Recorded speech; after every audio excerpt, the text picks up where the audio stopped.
The broadcast is now starting. All attendees are in listen-only mode. Hello, everyone. Thank you today for attending our upcoming webinar on the state of autonomous trucking in freight. We're very fortunate today to have one of the leaders in this space, TuSimple. They're an autonomous freight truck company, and we're very fortunate to hear from Robert Brown today, the head of government relations and public affairs at TuSimple. He plays a very interesting role that we all know will be very critical in making autonomous freight trucks possible. That's representing what it means to us in policy and what it might mean in application in the future. And so Robert is going to explain a little bit about the state of autonomous freight trucks as it is today and where we're going with that, along with several other questions that he will be answering for you. So really a lot of good information. First, I want to have him, explain who TuSimple is, and then we'll get into those questions. But before we begin, I do want to kind of belabor my intro here to give a few minutes for folks to continue to pile in, because we do know it is in the middle of a busy day, and we appreciate all of you taking your time out to spend some time with us. My name is Adam Robinson, and I am from Cerasis, and I am very fortunate to be the marketing manager. And at Cerasis, if you followed us for any period of time, our goal is to not just talk about ourselves, but really, what is the state of the industry? What are the things that are impacting shippers, carriers, and us as 3PLs, and anybody related to the world of freight? It's very key that you are informed of what's coming next, but it's also key to understand what's happening now and what you might be looking out for. So I am the marketing manager for Cerasis. We're a non-asset-based third-party logistics service provider. We provide a transportation management system to our shippers, a TMS called the Cerasis Rater, with final mile, LTL, parcel, and full truckload capabilities. And of course, we don't just give you a system. If anything goes wrong, whether it's freight claims or some missed accounting features from an invoice from a carrier, we're auditing those for you. We're taking care of those claims. We're also getting some rates for you on your behalf where you may not be as experienced in securing those rates. And so the final thing before I take it over or give it over to Robert over at TuSimple is just a few housekeeping things. You'll notice on a panel here with the GoToWebinar program something that says questions. You can go to that area and you can ask a question at any time during this webinar. And at the end, we'll answer as many questions as we can to make sure that you're well informed from the experts here at TuSimple, specifically with Robert. So with that, again, we thank you so much for attending today, and I'll, without further ado, introduce Mr. Robert Brown at TuSimple to have him explain a little more about the state of autonomous freight trucks. So over to you, Robert. Great. Thank you, Adam. I really appreciate you having me. Looking forward to today and all your good questions. I thought it might be kind of fun to kick off the presentation with something we did with NBC earlier this year to kind of give you a quick taste of TuSimple and kind of the industry as a whole.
All right, so that is a quick, just kind of video of kind of what TuSimple does and also the industry as a whole.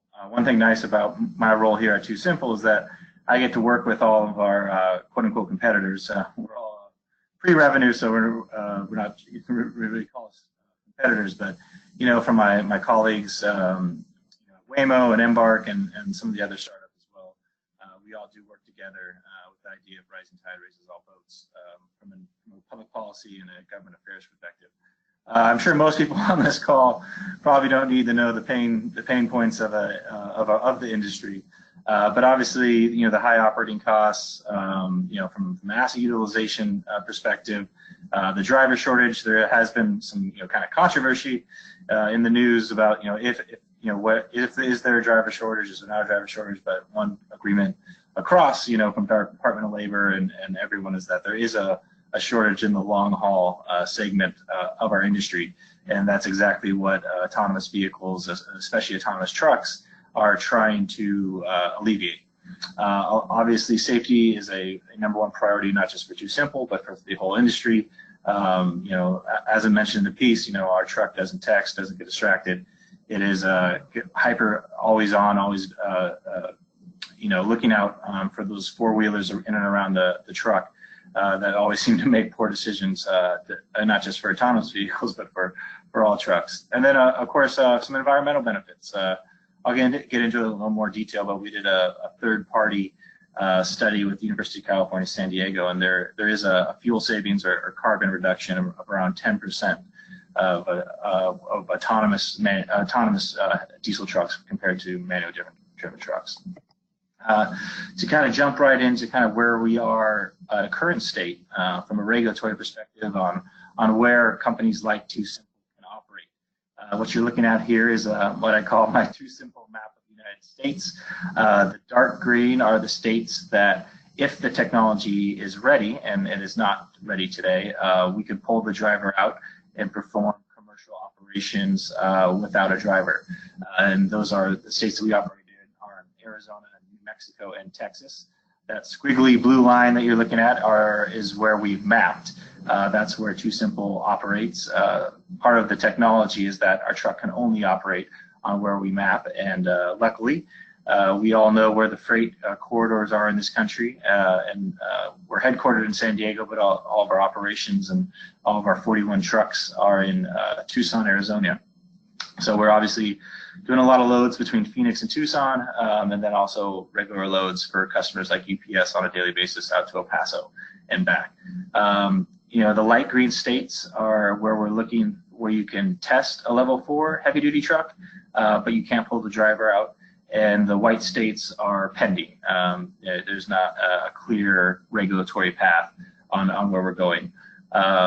It is no coincidence. A couple years ago, this was a pretty lonely space to be in, autonomous trucks. TuSimple at that time, Uber, ATG, or Otto, and Embark were pretty much the only companies doing autonomous trucks because of the lack of regulatory framework was a competing factor. And then, of course, last October was a wonderful day for our industry. US DOT released Autonomous Vehicles 3.0, and it created a multimodal approach to autonomous vehicles, and we, including trucks, and has created a pathway for a 48-state solution. And it is definitely no coincidence. Once the regulatory path cleared up, that's when you saw, you know, big companies like Daimler, you know, working through Freightliner, Volvo, and NVIDIA's partnership announcing a level 4, and there's about 4 to 5 new startups that have been announced since that. So AV 3.0 has been a true seminal moment. Of course, me and my colleagues like to take credit for it completely, but it was definitely a rising group effort from, you know, the American Trucking Associations, the U.S. Chamber, some of the safety groups that we work with, and so we're in the middle of that, you know, kind of regulatory rulemaking process right now. To give you a little idea of where TuSimple comes from, we were founded in 2015. We're a little over 500 employees now. It's kind of crazy. It was 40 employees when I started, so a lot of growth, which is exciting, and also a lot of pressure comes with a lot of growth. Our last round was our D round that UPS was a part of, and it was obviously a great moment for TuSimple to be picked by UPS for them to make a strategic investment. But it was also a big moment for the whole industry. That type of investment occurred quite often, you know, in our passenger car space when it related to autonomous vehicles, but it was the first of its kind in autonomous trucks. And so it was a big moment. It really signaled, having a company so well respected in the transportation space put their dollars and cents into this type of technology, and also public facing. And then we've raised a little under $300 million to date. As I mentioned, we're headquartered in San Diego. All the fun stuff's in Tucson, Arizona, and then we have an operation in China as well. Beijing is the China headquarters, and we're doing a port application project with the Port of Shanghai. We hit the unicorn status, whatever that means nowadays. So that was a big moment. We have around 50 trucks globally. The majority of those are in the U.S. We're up to 41 today. We have 18 customers. We're up to about six. This is a little outdated. We're up to about 16 revenue loads today. Obviously, it's peak season, so it's very busy. We have a substantial fleet engagement. Some of our, you heard me mention UPS. We did a pilot program for the United States Postal Service earlier this year, running from Phoenix to Dallas. So that was a great opportunity to work with them, and we're hoping we can work with them again, kind of doing a phase 2 next year. As I mentioned, we work with Arizona, New Mexico, and Texas. We are very aligned with working with all the Department of Transportations and law enforcement. They come to our location quite often. We do, basically kind of safety inspections, and they go for rides with the truck. Understanding our safety culture is key, especially obviously after what happened last year with the death in Phoenix with Elaine Hertzberger. It's a very seminal moment, not just for us, but the whole industry. And so we value our partnerships in Arizona, New Mexico, and Texas with our state partners. We are working towards developing contracts. You saw the Peterbilt, but we also have some Navistars in our fleet, and then we're working and put those trucks to work every day hauling loads. So you heard me mention earlier where we map. That is also kind of a term for operational design domain. You also heard it here in the world, geofenced. It's basically where the truck can operate safely without a driver. And for TuSimple, and for a few new folks in the industry as well, we can actually do depot to depot. I think the majority of the industry has just been doing highway, but TuSimple can actually do local roads. So think in your minds large distribution centers, like large UPS facilities outside of metro areas and industrial parks, to another large UPS facility outside of metro areas. So the trucks will be able to drive certain routes. Obviously if the UPS facilities in downtown Dallas, we won't be able to do it, but if it is in those industrial parks on and near the highway, that's an ideal route for TuSimple's technology. When you also hear the term, the different levels. Level 4, that's what TuSimple does, and that's probably, I think, pretty much everyone in the industry is pretty much just focused on level 4. There's a bit of a misconception out there that you have to reach level 5 to be driverless, but level 4 is driverless, but again, going back to what I just discussed, within a certain ODD. And ours is, majority of our run is on the highway. So, I-10, pretty much the whole industry is testing on somewhere segment of the I-10, whether it's in Arizona or Texas, and then there's a few competitors that do the Southeast as well. The I-10, it has some advantages. One, they have a great, state-by-state regulatory framework. They have the I-10 Coalition, which is wonderful.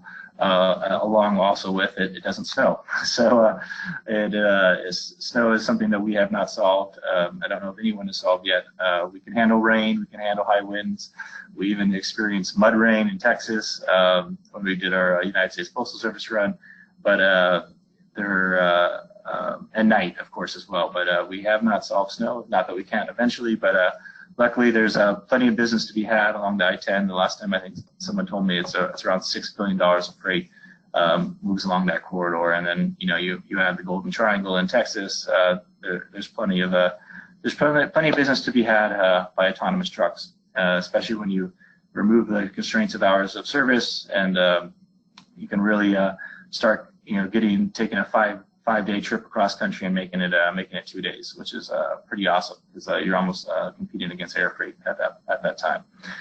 You've heard me mention it a few times, but we're definitely not building a truck. We're we're smart enough to that. We try to stick to our core competency of technology and software. That's why we work very closely with our OEM and Tier 1 partners. We call it the ecosystem of the truck. So the first production level factory built, whether it's a Peterbilt, a Navistar off the line, will be a very specific truck. I'm sure you guys are all familiar with Cummins. We work with Cummins and their engine, and then having our system be able to speak with Cummins and doing some cool stuff with throttle and of course obviously the steering systems, braking systems, all the ecosystem of the truck is our system needs to speak to, and we work very closely with all of our friends from a Tier 1 perspective as well. To kind of go into the technology, this is a recent video. There's Randy, our driver. He kind of looks like Clint Eastwood.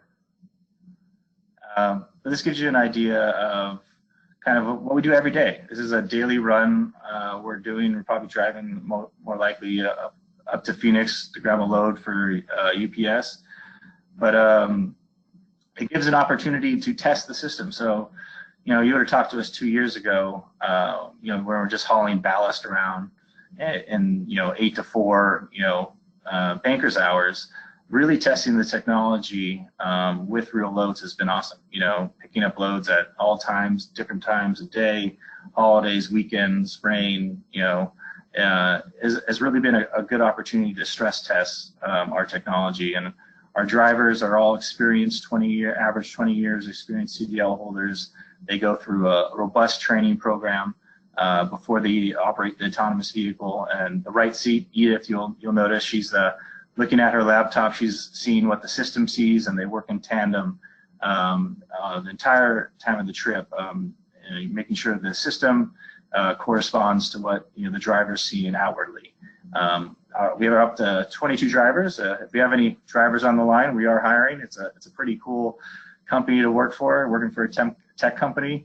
I don't know if this is still true, but there's less people that have driven an autonomous truck than have walked on the moon. So it's a pretty cool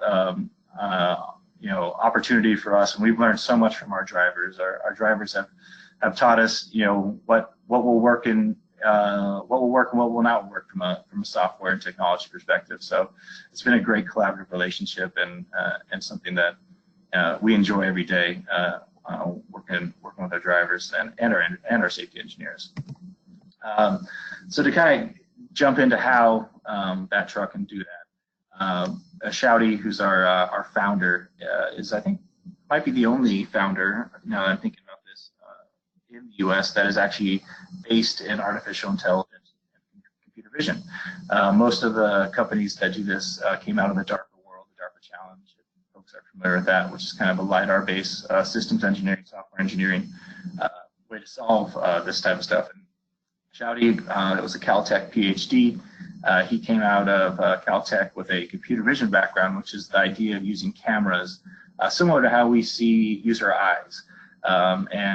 We're very proud of what we call our perception system, and that's kind of how we see the world around us. And our cameras can see up to 1,000 meters, but not just see. People always point out, my iPhone can see the moon with the camera, but it understands the world around it up to 1,000 meters. So that when I say it understands, that's classifying an object, the trajectory of the object, the speed of the object, and what it is. And that really enables the truck to make the safest and most efficient decisions at all times, especially if anyone has driven in Arizona. You have a disabled vehicle in the right-hand lane, the shoulder, you got to move over or slow down. And so, giving your truck enough time to to be able to move over efficiently or slow down if necessary is key to keep everyone, safe on the road today. And the localization is, so once you kind of see the world around you, understand what you're seeing, the truck needs to understand where it is in the world. And we do that from a lot of different ways, but the localization allows us to hold a 3-centimeter lane on the truck. A lot of people that have gone on rides with the truck and have followed it really remark how incredible it looks like it's running on railway tracks. There's no tire scrub. It really is incredible on how well it holds. Even in high gust of winds, we've tested it up to 50-mile-an-hour winds. we had regular 40-mile-an-hour winds when we were doing that pilot with the Postal Service. So it really good testament to our localization team. And then, of course, once you see the world around you, you know where you are in the world. It has to plan where it's going, right? Does it need to maintain lanes? Does it need to move to the left? Does it need to slow down? And it does all of this, 20 times per second. So it just shows you the power of the computer and that is on the vehicle. And then once it's made the decision, what is the safest path, it obviously then speaks to the vehicle control through an algorithm, speaking to that Cummins engine and e-transmission to either speed up the vehicle or an engine brake, or speaking to the steering system to execute those turns that you saw in those videos. And so that is all done dynamically on the vehicle. And then what we call offline is our HD maps. And so similar to how the railroad is, we have some Ford Explorers retrofitted with mapping equipment. Those go out and map the routes that we do. And for example, when we did the Postal Service pilot up in Dallas, it took us about 2 weeks to build that map. And it's a high definition map from, so it has everything on the road and also in the embankments. And it allows the truck to do that. It helps. So kind of one of our core beliefs is that, you could technically do mapping, and some people in our industry will say that they can do this. But from a redundancy perspective, anything you can do offline, we think it is important from a safety perspective. So rather than doing dynamic mapping as we drive, we pride ourselves on building these HD robust maps offline and then allowing the vehicle, again, kind of the idea of laying down the railroad tracks, then the truck being able to run over and over again on those railroad tracks. The four pillars of autonomous driving from a TuSimple perspective is definitely obviously the algorithms and infrastructure. We wouldn't be here without our army of software and machine learning engineers that do it. And then of course our safety culture and our processes is so important. We always send 2 people out. We call it on every mission, any autonomous mission. We are always sending our trained CDL driver along with the safety engineer riding right seat.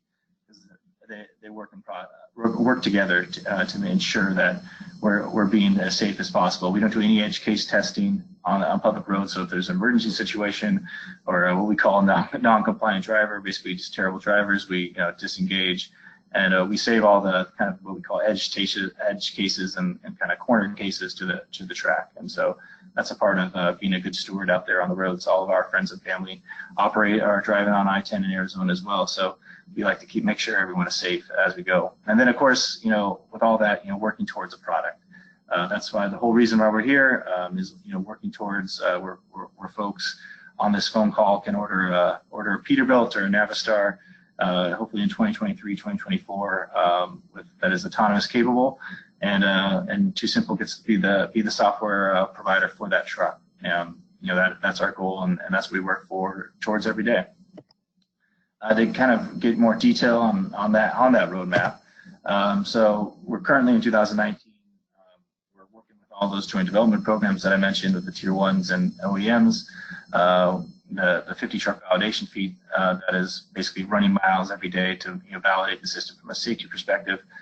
Working out that full functionality of ODD. Like I said, we are limited by snow now, but pretty much everything else, Mother Nature and can throw at us, we can handle. And then for next year, it'll be a really exciting year.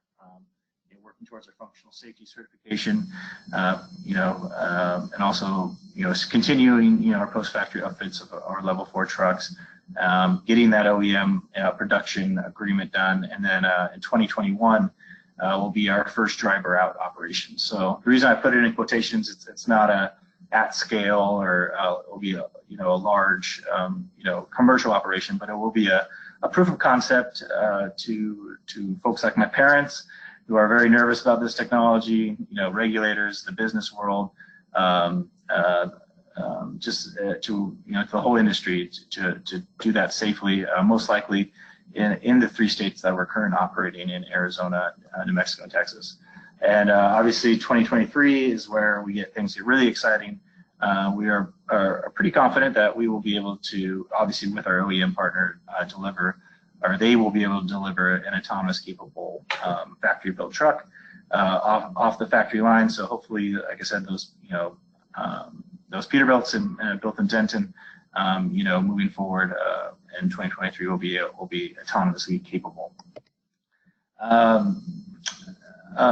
These are our questions. Adam, do you want me to just go through these, or yeah? Okay, great. Well, I'm going to kind of lead. I think, yeah.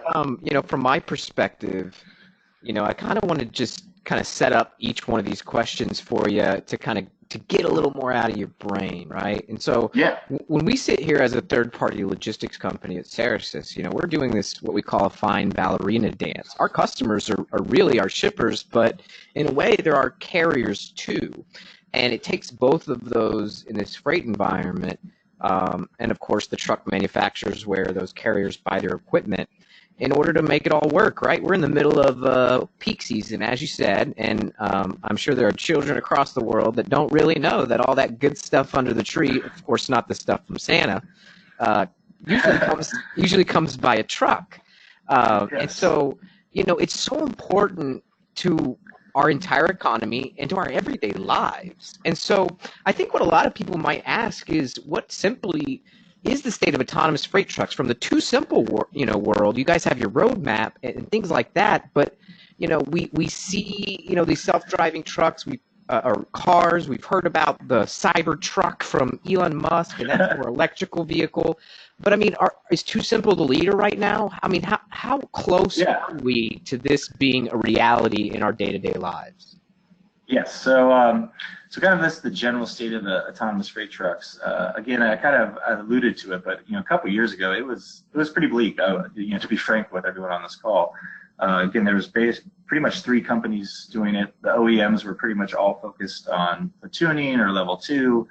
And it's been, over the last year, 18 months, it has been an incredible shift towards autonomous trucks. I think on my back of the napkin math, we're approaching almost $3 billion of private investment into this space just within the last 18 months. So that's 3B with a billion, which is pretty incredible. I don't think they'd be mad at me because they've talked public statements. I mean, huge companies like Waymo that have been spent the last 10 years focused on robo-taxis. Their CEO has now announced, they're I don't know if it's a pivot, but now focused on trucks and believe autonomous trucks will be the first to deployment. Daimler CEO made a lot of news last week or the week prior, also kind of making a similar announcement as well from a truck perspective. So it is we are now cool. It was like everyone was super excited about all the passenger cars, and the trucks were always kind of like the black sheep of the family. And now, it's been great. We know folks like you are asking us to speak, and other events, and autonomous trucks are now the kind of the hit thing, at least for the foreseeable future. I mean, for us, it's always made perfect sense. It's a B2B type of environment. It's as you mentioned, it's ripe for a positive disruption because of the average driver's age, the ability to move freight faster and more efficiently without hours of service. I do like to kind of, I get excited about the technology, but I also kind of want to temper expectations a little bit. People think, at 2023, you'll be able to snap your fingers and there'll be autonomous trucks in all 48 states. We will be able to be from a regulatory perspective, but the trucks themselves, it will be regional, it'll be route specific, and it will be incremental. It's not going to surprise anyone. And the idea is that that we won't need drivers anymore is a complete misconception. Our trucks are amazing. They can handle that long stretch of West Texas, getting it to and from a DC, but it can't do local P&D. It can't do the customer service aspect, and even folks like the Postal Service who did that run for are looking at it. Use it as like a team driving approach where they take one driver out because for one they say they can't really recruit teams anymore to do that long haul, and then when the system's engaged, those hours aren't counting against those drivers' hours of service. So there's a lot of so I like to get people excited, but I also want to measure expectations a little too, because kind of the hype around, and I think that's kind of one reason the passenger car people got in trouble is they made all these promises to everyone and didn't quite deliver on their timelines, and I think they lost a lot of credibility. One thing nice about working with in the trucking industry, I'm sure everyone on this call knows how conservative of an industry it is. And so it's been a nice yin and yang. So companies like us that are obviously very bullish on it, we don't get over our skis because we work with all of you folks on this call and make sure we don't make promises that we can't deliver on. But yeah, I think at the earliest you'll see it, even there's only really 4 OEMs in this country, is about 2023. You'll be able to see it at scale. I mean, obviously you'll see companies like us testing in a retrofit capacity, but where you actually be able to see this technology and utilize it is 2023 is probably your earliest you'll see it. Okay, well, you mentioned that the industry is conservative, and I think we're in this sort of advanced technology hype cycle, if you will. It's not just autonomous trucks, it's blockchain, it's artificial intelligence, it's machine learning, right? And I think the industry itself, like from our perspective as a TMS provider, we struggle as an industry to get shippers to even use a TMS. We still have adoption rates that are maybe at 50%. And we have challenges of getting people to change behavior, right? Because why? The freight is so important. We talked about Christmas earlier.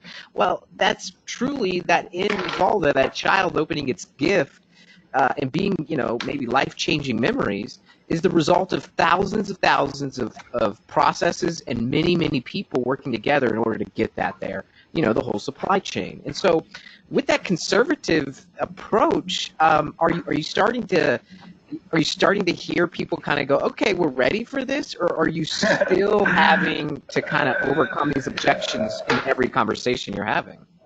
Oh, yes. There are definitely certain folks that, will be first adopters. And, I have a couple fleet buddies that joke around, they're still getting over the switch to the automatic transmission. That was the seminal moment, for the trucking industry, and then let alone talking about, quote unquote driverless trucks. So yeah, there are certain large fleets that are obviously that are not, let's say, excited or interested at all.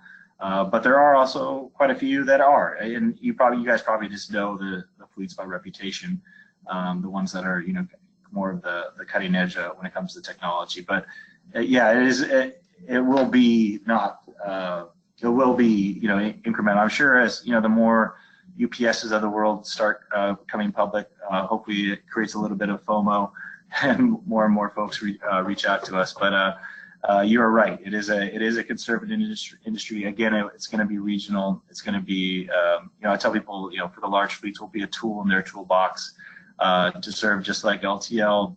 Intermodal autonomy will be another one of those tools, that they can use to serve their customers. Whether it's getting something, I love your analogy, getting something to, I have 2 young boys, right now Christmas is top of mind, getting those Christmas gifts, under the tree, more efficiently, more effectively. And one thing we've learned, and it's just as a technology company, you don't know until you don't know, is working with a lot of the local food bank and the Feeding America network. We do some shipments for, and just being able to guarantee capacity for the growing seasons in Arizona when all that lettuce and tomatoes is coming out in Nogales, Mexico, is pretty stark when they took us to the landfill and just showed us truckloads of ripe or overripe vegetables, I should say, going straight into the landfill because they couldn't find a truck, to get it to market. And so just being able to guarantee capacity. Get those, someone who formerly lived back east, getting tomatoes that don't taste like mush, back east during the time. So there's going to be a lot of things we're not even thinking about from a law enforcement perspective. The benefits that these trucks can bring, the transparency around accidents. I know that's a real big issue right now in the trucking industry. The accidents have stayed relatively the same. The settlements from these accidents and be able to prove their innocence has been very difficult. And so, if and when these vehicles are involved in accidents, we'll know down to the exact millisecond exactly what happened around the vehicle, and either if it was at fault, hopefully it's not, on our truck or one of our customers' trucks. It will be a way to quickly and efficiently adjudicate those type of accidents. So, I'm sure there's some, there'll be skeptics, and I want people to be skeptical. And And to be honest, UPS was incredibly skeptical when we first approached them. They thought it was 30 years out. And after a year of doing due diligence with us and our competition, they're like, we see how now this is going to work. And so, you know, if you are skeptics, please reach out. I'm happy to set up a ride or share some videos with you and explain on how this technology can benefit everyone. Well, that's good. You know, I like that you're willing to take those tough questions, and I think you understand that you're going to have to. And you know, I kind of want to get to the last three questions here, kind of as one question to you, Robert. In that, you know, one, what will mass adoption look like in our everyday lives of autonomous trucks? And then, how will that impact the trucker? It's the number one job in America right now, and I can understand the politics of the jobs, right? Job creation is probably in any presidential election or any election always touted. And then when you're president, you tout how many jobs you created. And I'm sure any president or maybe even any politician might struggle in that conversation. But let's say we get over that, right? And that's the goal. And we kind of see mass adoption. What does that look like? How does it impact that truck driver's job? How can you assure the community that they're going to be safe? And then ultimately, what will it do for shippers and their reality today? Yeah, I'll kind of just tackle that first question for the truck driver. Like I said, no, we are confident that no person that's driving today will lose their job from autonomous trucks. Again, because there's so much more to our system. What a truck driver does is so much more than just drive on the freeway. It is and we even believe that so much so, and you can even look at our public comments to FMCSA.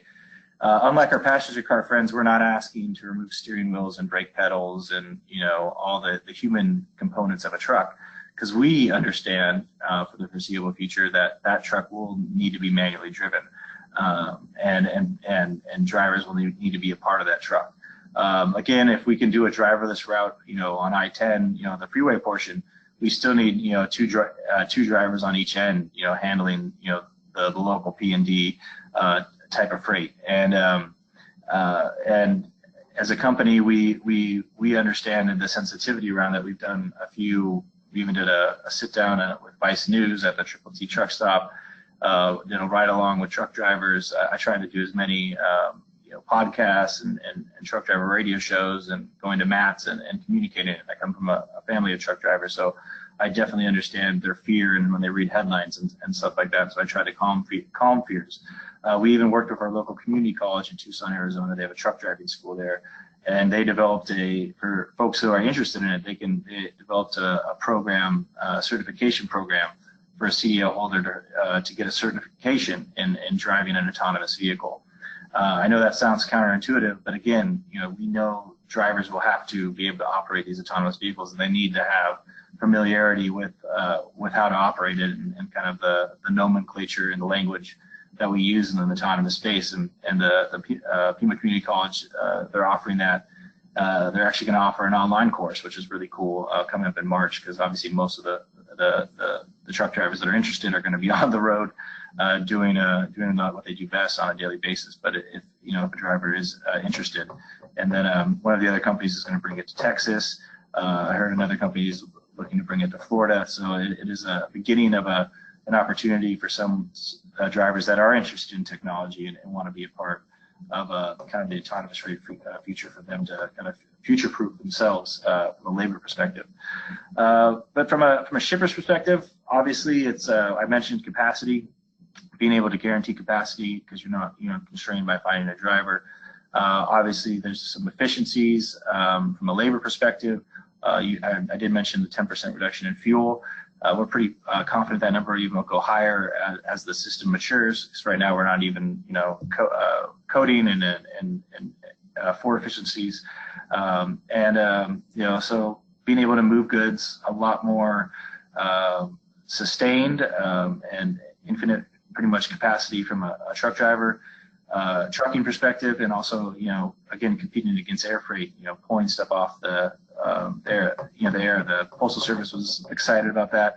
Unlike their competitors like UPS and Amazon, they don't have airplanes to compete, and so that's something that they were excited about as well. And hopefully it's one of these things that it is a positive disruption and a mass adoption. When we're up on I-90 and I-80 and I-10 and I-35 and the Jersey Turnpike handling those crazy jug turns, then that will take quite a few years. It makes those Christmas gifts around the tree, hopefully a little cheaper. Predicting prices is always a little difficult to do, but when you do have that big of a margin that you're removing from the equation, hopefully moving goods is a lot more efficient and a lot cheaper, for the average American.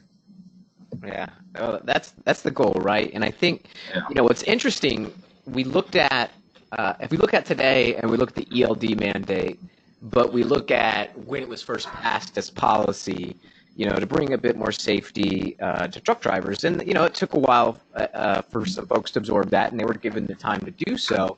But now what we're starting to see is this interesting, conversation around data availability and being able to be more proactive and apply more future machine learning and analysis.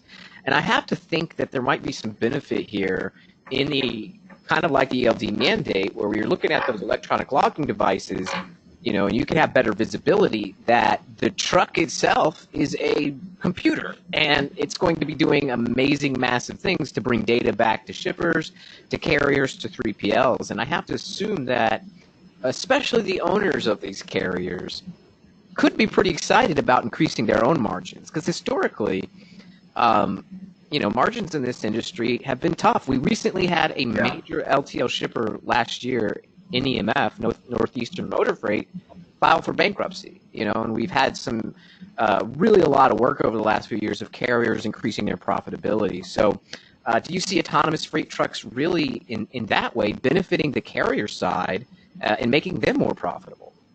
Yeah, I mean, this isn't even a TuSimple, but if you look at some of the industry estimates, it's anywhere between 30 to 40% increase on margins that autonomous trucks can bring you. And then, so granted, that's all theoretical still, because none of us have actually, successfully pulled the driver out from a commercial operation. But, if and when that is done, the meat on the bone gets a lot thicker, for the carriers and or potentially even the shippers, right? If a shipper knows it's got a lane that it does every day and wants to buy an autonomous truck, straight from the OEM, and the shippers could do that as well. So it'll be interesting to see. I definitely think the large carriers will be kind of first to move on this is my guess, but it'll be interesting on how it plays out long term on where everyone fits in the supply chain. Yeah, absolutely. Okay, well, that's enough of my questions. We do have a question from Daniel, and Daniel was asking, how long do you think this technology would turn to be reliable, proven, and affordable to expand beyond the U.S., EU, and some of those, other Asian markets that you're in now? Do you see after that some expansion perhaps into other countries? And I hope I captured that right, Daniel, if you want to confirm or correct me. But is that the next step? Yeah, really, Canada will definitely probably be the next. They're connected around. Yeah, they actually want us to come yesterday. They've been very aggressive. Unfortunately, they've had some really, really bad trucking accidents up there. And talk about a country that's like perfect for autonomous trucks. It's dense urban areas separated by thousands of kilometers, pretty much nothing. So they've actually been quite aggressive in, basically offering us the everything but the kitchen sink to move up there. As a startup, we've kind of picked where we are, and again, that snow we have yet to solve. But once we can solve snow, Canada definitely. Europe, from a regulatory perspective, is always a little more challenging, but obviously you have some great, engineering truck companies from Daimler and Volvo that are working on it. So you'll definitely see Europe eventually. Asia, from Japan and Korea, they're very interested in the technology as well. China, as I did mention, they are a little behind from a regulatory perspective, but as everyone knows, when China does make a decision, they can move quite quickly. Right now, the long haul there's really isn't a regulatory path in China currently, and that's why TuSimple and the other autonomous truck companies in China have been primarily looking at port applications. So, yeah, our friends to the south, Mexico, are actually quite interested in the technology as well, especially on those safety corridors, those large freight corridors coming up from Nogales and Otay and Laredo. There's some real cool opportunities. We've talked to some of the large maquiladoras, especially down in Mexico, because we're based right next to the border. If and when we can do it from a regulatory perspective, they'd be interested in piloting. And kind of a fun anecdote, we to start that off, we have talked to Border Patrol, and it's something that they're interested in. It shows you how what cops think about it, is that they're most excited about it when we had our first few meetings from a trafficking perspective. Our folks in Mexico are saying the maquiladores do a great job, a pretty good job from a safety perspective when the truck leaves their facility, but where they've seen where most of the human and the narco trafficking that happens in the trucking industry is when the drivers either threatened or bribed by the cartels between when they leave the maquilador to the border entry. And obviously, not having that driver to bribe, not that you can, corrupt an entire company, but it is a little more difficult. And then, of course, the 13 cameras, 360 degrees around all the time recording would know if a truck has been manipulated or something were to occur. So it's, again, one of these kind of hopefully positive things that happened that we weren't even thinking about 2 years ago. But after running loads every day and talking to all of our law enforcement partners, there's other good things hopefully that will come from this technology. Yeah, it sounds like it, and that's really great to hear. It sounds like we're really just bringing more visibility to the freight process, and that's what, at the end of the day, is key for a lot of shippers and carriers to get that profitability. But beyond just visibility and knowing where your stuff is, or being able to kind of track more information, we do have a bit of a reckoning in society where the truck driver is not always seen as necessarily a job that's been championed as it has in the past. And we're going to only see more parcel deliveries. We're only going to see more final mile. Because of the economy, if it continues to do well, we're going to see even more LTL. And so that's the capacity. If we get into a place like we did with in 2018 with the capacity, then we may get into a situation without the autonomous freight truck market where we don't have any sort of solution. So with that, I just want to thank you so much, Robert, for coming on to the webinar. You mentioned podcasts, so I might grab you for that in the future because you're really great at this stuff. You're a great advocate for the Freight Project podcast. But for all of these attendees today, just as a reminder, we're going to go ahead and send you the PDF version of this presentation. I'll include any of the video links that are in there as well, so you can view those on your own, and you can view this or send it to anybody who you think would be great.